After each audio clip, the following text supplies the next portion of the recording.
I'm Fonzo. And I'm Eliza. And we're the co-host of Grown, a podcast from the Moth that shows we're never fully grown. Growing up feels like a phase that should end at some point, but does it ever really? Whether you're 16 or 26 or 86, you're gonna have to deal with family drama, your body, and the type of person you want to be. So why not put it all out in the open and go through it together? Join us every other week to deal with cringe, culture, and the courageous efforts of people like you to get grown. Start listening today. Follow Grown on Apple Podcasts, Spotify, or wherever you're listening right now. There's a smell that floods me with feelings and memories faster than any other. It's really hard to describe, and it exists only in one place. 70 Parkside Crescent in Seaham, England. My grandparents' house. Or what was their house until last fall. I'm one of 20-plus grandkids of Colin and Rose Thompson. Most of them grew up a hop, skip, and jump away from 70 Parkside. But my siblings and I were always at least an ocean away. We'd travel over summer break and pull up to the house with a yellow door. But it was the precise moment I would smell the smell that I'd know that I'd arrived.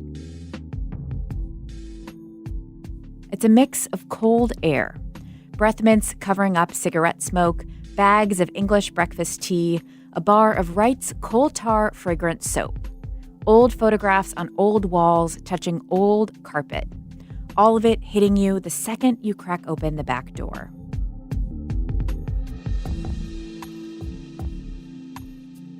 My Nana passed last fall, just about 2 years after my granddad. The house has been sold, but that smell, it's mine to keep. This is Embodied. I'm Anita Rao.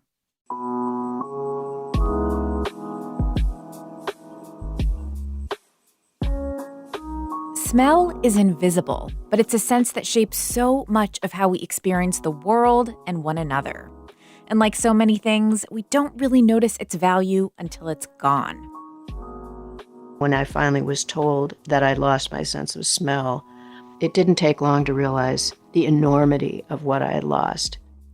Several years ago, Bonnie Blodgett experienced anosmia, the medical term for losing your sense of smell. Until COVID-19 came along, anosmia wasn't as widely recognized. So back in 2005, it took Bonnie much longer to figure out what was happening. It all started with a bad cold and some over-the-counter nasal spray. I was driving to visit my daughter at college and began noticing smells which I assumed were farm smells, manure. They were uniformly sort of foul. And then when I got to where she goes to school, Madison, Wisconsin, I noticed that the food was just off. Food didn't taste right. It just kept getting worse. For a while, Bonnie thought maybe the cold had just affected her sense of smell. She saw doctors who told her it was probably a nasal infection and to put her nose in a steamer. And all the while, she was experiencing phase 1 of smell loss called phantosmia, which is where your brain makes up phantom smells to account for what's missing. Bonnie wrote about this experience in her book, Remembering Smell, a memoir of losing and discovering the primal sense. Here's Bonnie reading from her book. One morning, as the holidays loomed, I woke as usual in a vile stench and was, as usual, startled when the toothpaste set off a defensive dead fish counterblast. My tongue slithered into the back of my mouth. Determined that Christmas would be business as usual, I made the annual holiday pilgrimage to the bakery across town that sells an anise-flavored Swedish rye bread and pastries to die for. The best part is lingering outside to admire the gingerbread village in the bakery window, all candy cane roofs and gumdrop doorknobs, while catching hints of the olfactory pleasures waiting inside every time a customer enters or departs in a cloud of warm, sweetened air. A tinkling bell announced my arrival. This time I hadn't even glanced at the window before crossing the threshold. Inside the crowded store, my nose reacted with dismay. There was no mistaking that the better the actual smell, the worse its surrogate. Other notoriously stinky places flooded my consciousness. The old Waldorf paper plant that ground newspapers into pulp and was finally shut down because of its stench. The oil refinery that had burned to the ground, incinerated by its own disgusting smell. And the landmark brewery, which smelled exactly like burning toast, soaked in stale beer until its odor had the audacity to invade the better neighborhoods and cause such a stink that the brewery finally had to install filters. Anyway, you get the picture. The picture was pretty bleak. And it wasn't until Bonnie saw an ear, nose, and throat specialist that she finally got a diagnosis and an explanation. The over-the-counter nasal spray that she had taken, which, by the way, is now off the market, had destroyed the olfactory receptors in her nose. And her sense of smell, as she'd known it, was gone. When you lose your sense of smell, the immediate sense is of, well, anxiety, of course. Fight or flight is regulated in the ancient brain. So that was the first thing. When I realized that this was not just a cold, and trying to process that just intellectually using the modern part of the brain, and then having the older brain just messing with my sense of reality, made me feel really almost psychotic, completely distant, as if I was in my own world. And I would be with people, I could talk to people, but it was as if they weren't really there. Things became so removed, hard to describe, and the anxiety didn't help. And then came the depression. The combination of the actual loss of the reality that I had come to rely on, and then all of the pleasures, all of the comforts, all of the lovely things that we take for granted. I'm a gardener. I couldn't smell my garden anymore. I love to cook. I couldn't smell food. I couldn't enjoy food. I couldn't enjoy my relationship with my husband in the way that I had before because, come to find out, smelling the loved one has a lot to do with how you react to affection and intimacy. He didn't seem like the same person. He was a stranger in a way. Even things like the smell of his aftershave or the thing that that triggers your affection, your fondness, it was gone. And so I always felt as if I wasn't in the world. I was watching it.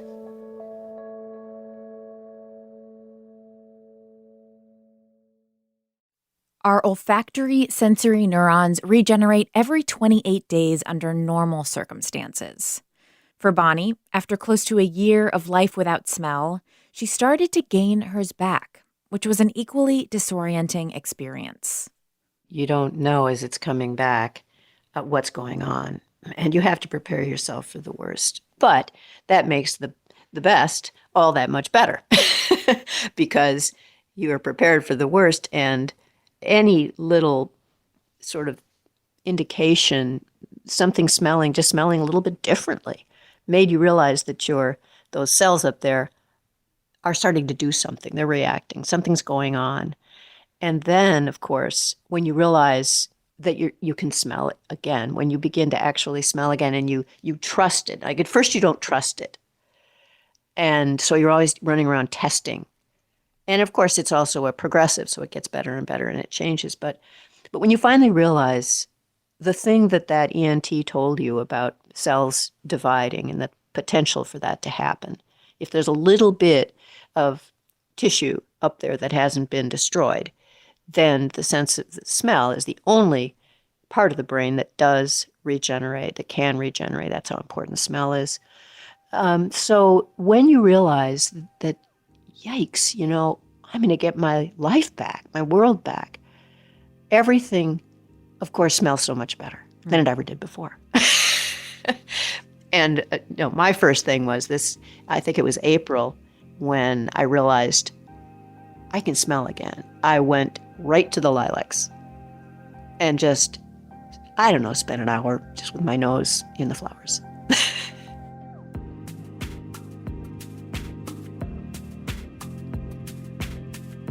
I'm not quite the gardening type, so I'd probably be more likely to stick my nose into a bag of coffee beans or a vat of chocolate fondue.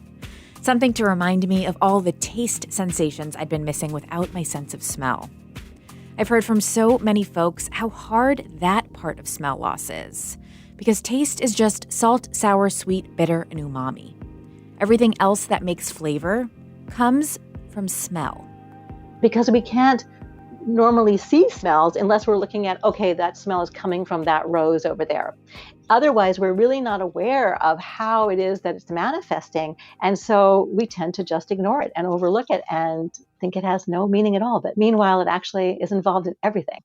That's Dr. Rachel Herz, a neuroscientist who studies the psychology of smell. She's written books about desire and disgust, and I have been geeking out about her research ever since we spoke. For the sense of smell, we're perceiving chemicals that are floating through the air and chemicals that we can then inhale through our nostrils and that then settle on this patch of mucous membrane, which is basically right at the very top of your nostrils. And in fact, it's exposed to the environment so that if you could stick your finger all the way up there, you could literally touch the olfactory sensory neurons that are detecting the chemicals that we're breathing in. So not every single chemical that exists can be smelled. In order to be able to detect it, it has to have certain physical and chemical features. But apart from that, technically we can smell anything out there in the universe. And in fact, we can smell anything that a dog could smell potentially, but we just can smell it at a much less degree of sensitivity. So they have more olfactory receptors, more of their brain dedicated to processing smells so that they can detect things at much lower concentrations than we can. But anyway, what happens is while we're awake and we're breathing, we are inhaling various chemicals that could be the smell of cooking, the smell of roses, the smell of diesel fuel, anything that might be in our environment. And one thing I should also mention connected to this is that you can think about the sense of smell like a change detector. So if you're sitting in a room that may have a certain scent to it that you noticed when you first walked in, after a number of minutes, not more than 20 minutes though, you will stop being able to smell what the room smelled like. And then it just becomes the regular environment. And it's not until a new smell comes along that then we are able to detect it. You mentioned rose, and I think that's an interesting example that we can build off of how, we each have these olfactory receptors lining the back of our nose, but what these express varies. So there could be the same rose that you and I smell, but we're not smelling we're smelling the same thing, but it doesn't smell the same to each of us. So explain that difference. Sure. So what's really, really exciting about the sense of smell is that actually every single person has a unique nose. That what I mean is that the receptors that are expressed for different types of chemicals is actually ever so slightly different for every single person. So in terms of the gene family for receptors for the sense of smell, there are probably about 1,000, and in humans in particular, and only about 400 or so of those receptors are actually activated. The rest of them don't ever become expressed. But of those different 400, there could be a variation in terms of how many copies of a particular type of receptor you have, or even which receptors you have.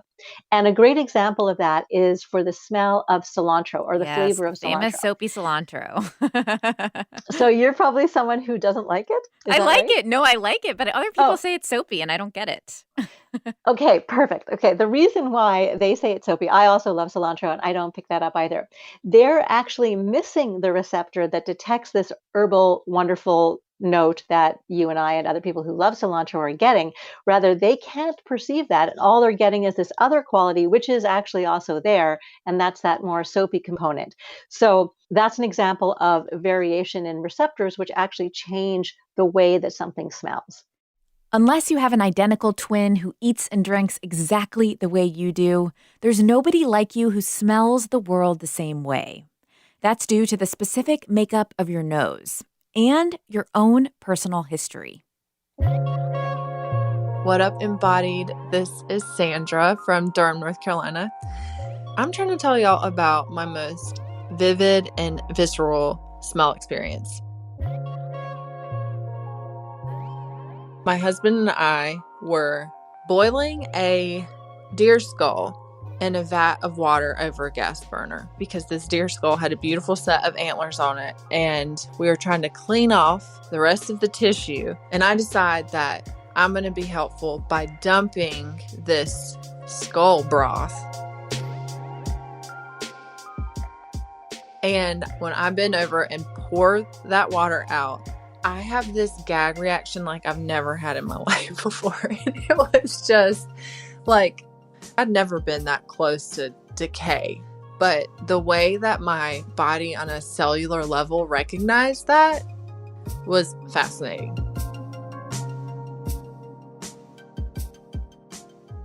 My dad owned a motorcycle repair shop for the first 10 years of my life. And in addition to repairing motorcycles, my dad also sold parts, which included new tires. And now, whenever I go get my oil changed or have any kind of automotive work done, that new tire smell that hits you when you go into one of these shops just brings me back to my dad's shop and all the time I spent there coloring and playing and whiling away the hours. My name is Ashley Phillips, and I find myself not really remembering those smell-associated memories on their own. But since I've lost my sense of smell with COVID, I'm afraid that I'm losing some of those memories, and also that I'm not developing new ones. And that's especially sad to me as a new mom. People like to joke that I won't have to smell dirty diapers, but that also means that I don't get to smell my baby. I'm only going to appreciate it when it's too late. You just heard from Sandra, our editor Amanda, and Ashley. Smell is so tied to emotions and relationships because of how our brains are designed. Let's get back to Dr. Hers and her science. This is also one of the amazing, fascinating things about the sense of smell. So where the receptors are is basically just at the level of your eyebrow. And then all those receptors bundle together to form the olfactory nerve, and they go into the brain into what are called the olfactory bulbs. And there are these two basically pea-sized structures, and they are basically at the very base of the brain. And that's where the first kind of level of neural computation takes place when it comes to the sense of smell. But we're not really processing what our conscious experience of smell is at that point. Where we start consciously processing the experience of smell is when it then connects into the main part of the brain. And where it connects is this area called the amygdala hippocampal complex, which is in the limbic system. And the amygdala is involved directly in processing emotion and emotional memory. And the hippocampus is involved in processing associative learning, associations, spatial orientation, and so forth. And so this linkage of those two structures is actually where our conscious perception of scent takes place. So the exact same part of the brain that is otherwise processing emotions, emotional memories, associations, and so forth is also the same part of the brain that's processing your experience of scent. So when you smell something and it's attached to something in your past, you instantly feel the emotional connection to it. And if you've never smelled that smell before, then that's where the learning instantly first takes place. So the sense of smell is all about learning, memory, and emotion. Rachel is passionate about this often overlooked sense, to the point you could call her a smell evangelist. She told me some crazy stats about how undervalued our sense of smell is. Apparently, the American Medical Association values the loss of our sense of smell as just between 2 to 5% of our net worth, as compared to vision, which is valued at 85%. Rachel's smell evangelism got real serious when she was called to be part of a court case. This was the very first time that I'd ever been asked to be an expert witness, so it was very exciting for me. And it was this particular case where a woman had lost her sense of smell in a car accident, which is not actually all that rare. If you get hit hard in the front of the head or the back of the head, what can happen is the olfactory neurons, while they're on their way into the brain, get sheared off. And so that connection can then get broken and it can become permanent so that you can never regain your sense of smell after that. And that's what had happened to this person. I met her about 2 years or so after the accident, and everything in her life had basically gone back to normal, except for the loss of her sense of smell. And that loss had actually turned her life completely upside down. So I shouldn't really say everything had gone back to normal. I mean, she was physically put all back together, but everything from the point of view of her daily existence had completely fallen apart. From the point of view of her doing her job, which involved a lot of analytical and spatial abilities, and actually the sense of smell is involved in that, to her relationship with her husband. She was had been married only for a couple of years, and I was also planning on starting a family. But she decided that she could not now be a mother because of the fact that she was worried about things like not being able to smell if something was burning, not being able to smell a dirty diaper, but more importantly, even not being able to bond with her baby because of not being able to smell her. And also her intimate relationship with her husband had fallen apart. She had become really paranoid about socializing. She was worried about her body odor. So she'd become very reclusive. And overall, she'd actually become seriously, seriously depressed. And what really struck me, I mean, I was completely taken aback and really overwhelmed by this woman's, tragic experience.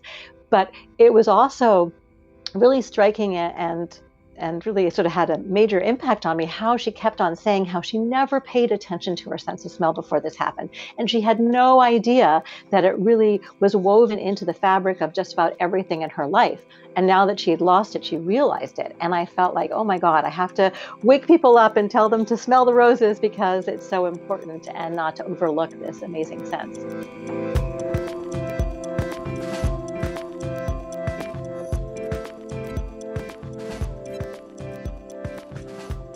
One tip Rachel shared with us for how to better appreciate smell is to intentionally make scent memories, something she called real aromatherapy.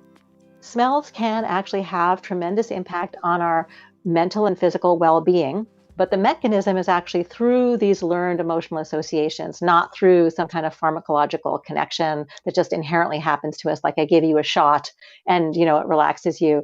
Smells don't work like that. They work by instantly activating the part of the brain where emotions and memories and associations are stored, and that instantaneous connection creates a sense of calmness or relief or triggers a memory.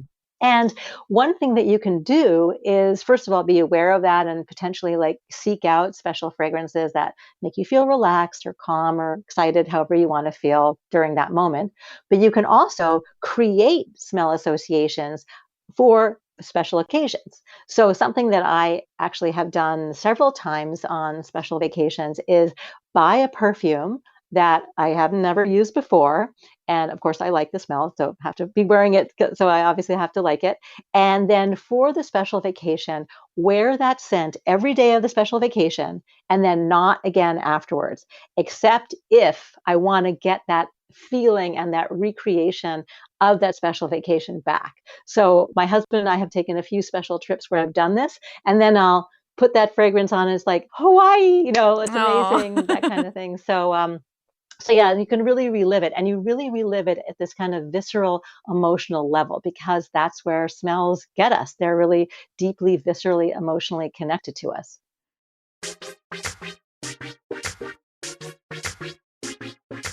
I am so into this idea of intentional scent memories. So best of luck to my partner and friends for navigating all my future chosen scents on vacations. After all this aroma talk, we were curious about how folks who design scents do it. How do you make an ocean candle an ocean candle? Pretty much any sort of smell idea that I have comes to me from either an experience, such as, walking into a hotel on vacation or just everyday life. So what I do is I capture these moments and try and turn it into a scent. That's Christina de Graffenried, the founder and creator of Multifaceted, a candle-making company based in Greensboro. Christina has mastered the art of candle design. It starts with gathering as many oils as you can and practicing mixing them together in various combinations and strengths. Then comes rigorous testing. I do try and put as much oil, scented oil, into the candle that you can safely put into the candle. So we always start there to make sure we're really powering your senses through the candle. And then from there, as we're testing it, if we think it's starting to be too overpowering, such as walking by, Yankee Candle or even Bath and Body Works, we don't want it to be like that noticeable, then we'll taper down how much oil goes into the candle. So that is definitely part of our testing process. So humans all have slightly different sensory receptors. They can perceive things at different strengths. Things smell slightly different. So how do you kind of create things that appeal to a variety of people? And I wonder if you've ever had someone, smell a candle that you said, was like day at the beach, and they think it smells like something totally different. Of course I have. So we try and have a wide variety of scents. So everything from like just we have our classic collection, which is geared more towards like an everyday scent that you would normally experience, such as like eucalyptus and lavender and mint and things like that. And then we get more into like the higher end higher end scents that are a little bit more complicated. With those are usually the ones where I have people that are like, oh gosh, I hate that scent. But we just try and have a wide variety for everyone. We don't carry a lot of food scents due to the reason of people have a very strong reaction to food and beverage scents. So we try and steer away from those. But we do have ones, like for instance, we have hazelnut coffee. And that one, either you love it or you hate it. There's no in between. So we try and do a variety just to, cater to multiple people. And you have some that are obviously, specifically, okay, I'm trying to get you to, you're thinking about hazelnut coffee, but you also have a scent named after your nephew. So tell me about how you went about creating that scent. How do you evoke a person in a scent?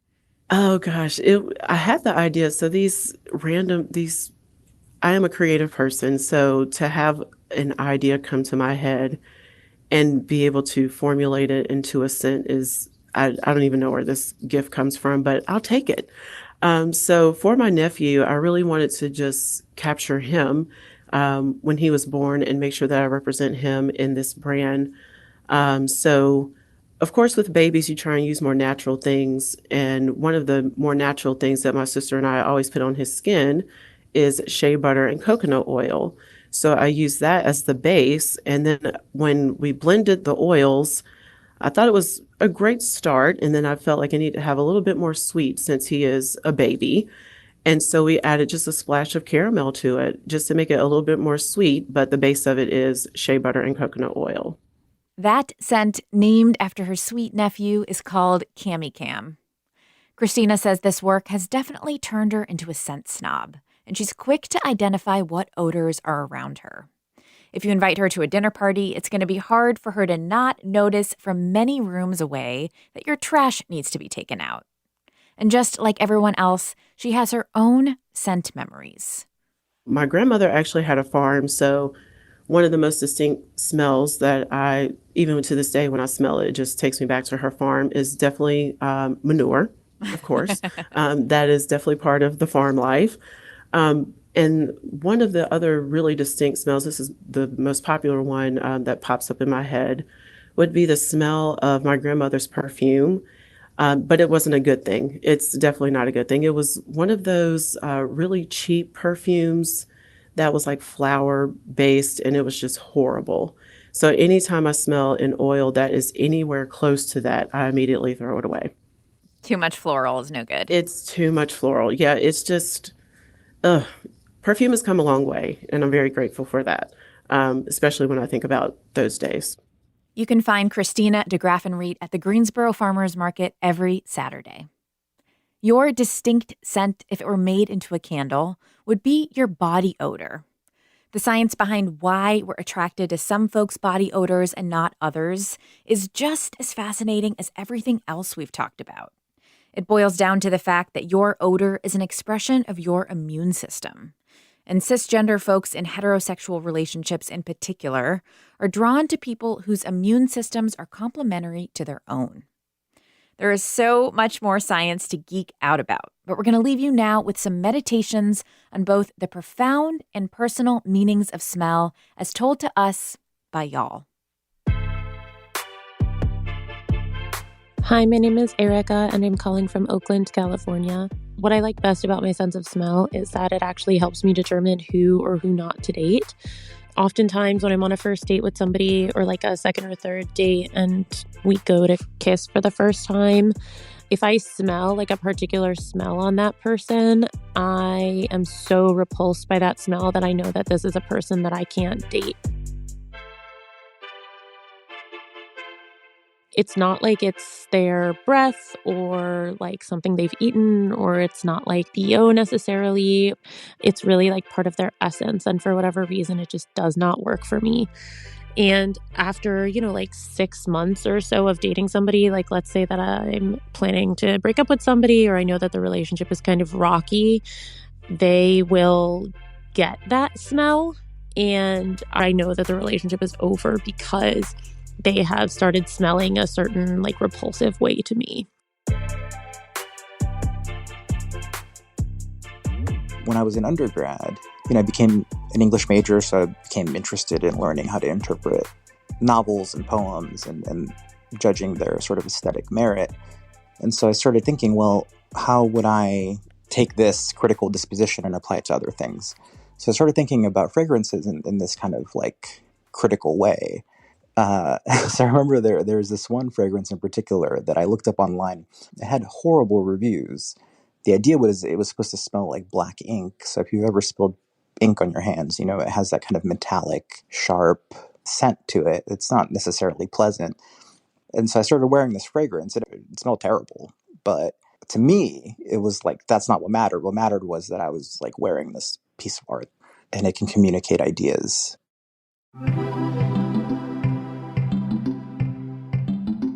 Embodied is a production of North Carolina Public Radio WUNC, a listener-supported station. If you want to lend your support to this podcast and WUNC's other shows on demand, consider a contribution at WUNC.org now. Incredible storytelling like you hear on Embodied is only possible because of listeners like you. This episode was produced by Kaya Finlay with editorial support from Amanda Magnus. Audrey Smith also produces for our show, and Anthony Howard is our intern.